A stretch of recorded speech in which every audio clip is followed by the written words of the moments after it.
Voici le petit Robert Kiyosaki. Il a 2 pères. Le premier a fait de grandes études, il est docteur, le deuxième n'a pas passé la 4e. Les deux ont un bon salaire, mais l'un des deux aura des difficultés financières toute sa vie et laissera derrière lui de lourdes dettes à ses descendants. L'autre va devenir l'un des hommes les plus riches d'Hawaï et laissera un héritage de plusieurs dizaines de millions de dollars à sa famille.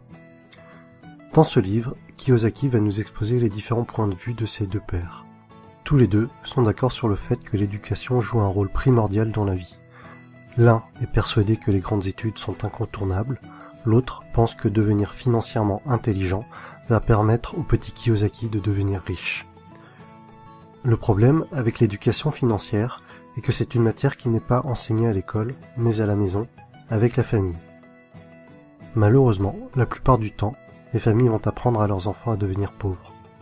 Ce n'est pas un manque d'amour pour leurs enfants, c'est juste qu'elles ne connaissent pas bien le sujet, et qu'elles ne maîtrisent pas bien les mécanismes de l'argent, et qu'elles ne lisent pas des livres tels que « Père riche, Père pauvre ».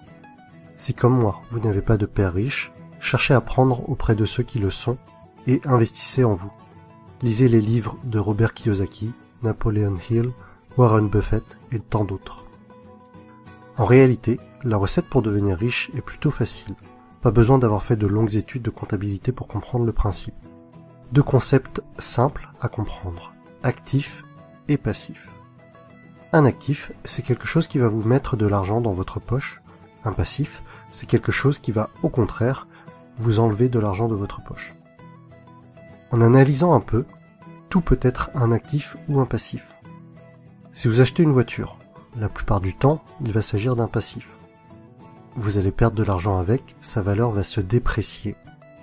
Mais si vous êtes un chauffeur de taxi, si vous êtes commercial, et que votre voiture améliore votre image et qu'elle facilite certaines de vos affaires, alors votre voiture pourra devenir un actif. Si vous possédez une maison, et que, avec les factures, les différentes taxes et travaux, cela vous fait perdre de l'argent, alors il s'agit d'un passif. En revanche, si vous louez votre maison et que cela vous fait gagner de l'argent, c'est un actif. Voici un schéma assez classique pour représenter les pauvres, classe moyenne et riches. Les pauvres vont seulement dépenser leur argent. On ne distinguera ni de passif ni d'actif, mais seulement des achats quotidiens pour vivre. Les classes moyennes vont également avoir des dépenses, peut-être un peu plus importantes que les pauvres. En plus de cela, elles vont acheter des choses qui vont leur permettre de paraître riches, mais en réalité, elles achètent des passifs, maison, voiture. Beaucoup de ces personnes vont considérer leur habitation principale comme étant leur investissement le plus important. Mais le plus souvent, cela va leur coûter de l'argent et pas leur en rapporter. Les riches passent leur temps, leur énergie et leur argent à acheter des actifs. Plus ces actifs vont rapporter, plus ils vont acheter d'actifs. Et par effet boule de neige, les riches deviendront de plus en plus riches. Les pauvres et les classes moyennes n'évolueront pas ou peu. En fait, l'argent que vous gagnez au départ n'a pas beaucoup d'importance. Vous pouvez très bien gagner 10 000 € par mois et tout dépenser dans des futilités en menant un grand train de vie, grande maison, belle voiture, fêtes, alcool, et au final, il ne vous reste plus rien. À l'inverse, vous pouvez ne gagner que 1 500 € par mois aujourd'hui et réinvestir tout l'argent qui vous reste dans des actifs et devenir de plus en plus riche au fil du temps, jusqu'à peut-être même atteindre la liberté financière et ne plus avoir besoin de travailler. Voici quelques exemples d'actifs. L'immobilier, la bourse, un business ou quelque chose que vous avez créé, un livre que vous avez écrit, des tableaux que vous allez vendre.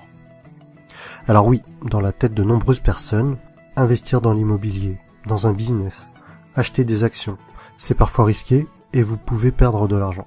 Par contre, ces personnes-là ne sont pas contre acheter une deuxième télévision à écran plat qui dans 2 ou 3 ans ne vaudra plus rien.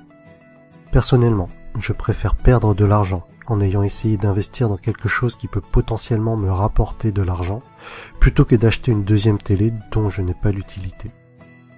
Et au final, même si j'ai perdu de l'argent en ayant essayé d'acheter ou de produire un actif, les leçons reçues de mes échecs seront infiniment plus enrichissantes que de passer 3 heures par jour devant des programmes télé sans intérêt.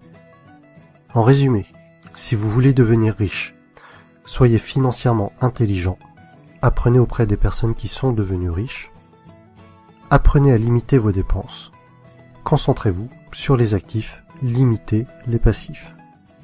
Et voilà mon résumé du livre Père riche, Père pauvre de Robert Kiyosaki. Si vous avez apprécié la vidéo, mettez-moi un pouce bleu en bas à droite. Et pour suivre mon actualité, abonnez-vous.